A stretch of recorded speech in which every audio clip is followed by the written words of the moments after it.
Welcome to Dorman Products Nissan key fob installation video. This installation is simple, no car knowledge is needed.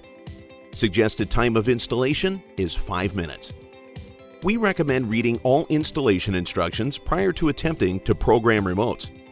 To begin the installation, insert an already programmed proximity remote into the key slot located on the left side of the steering column in the dash.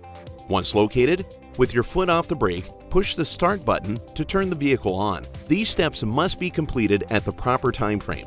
If rushed, programming will fail and the battery terminal will need to be removed for 30 seconds and the programming sequence restarted from the beginning. We suggest a stopwatch to be used to track time. Next, insert the programmer into the OBD DLC port located under the steering column.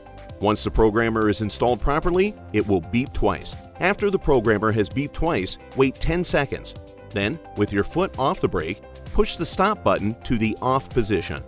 Once complete, the programmer will beep one time. After one beep, wait 10 seconds.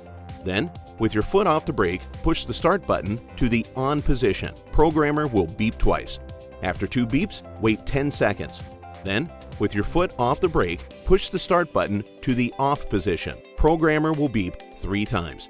Following the 3 beeps, keep your foot off the brake and push the start button to the on position. The red car light above the mileage display will flash 5 times. Next, remove the proximity remote. This will turn the car off automatically.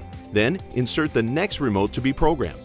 With your foot off the brake, push the start button to the on position. The red car light will again flash 5 times. Keeping your foot off the brake, push the start button in the following sequence: off, on, off.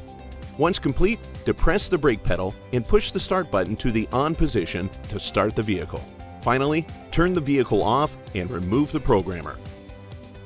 Test the lock and unlock buttons on each remote and enjoy. There may be a 10-second delay before the remotes function for the first time. If programming has failed, restart instructions from the beginning.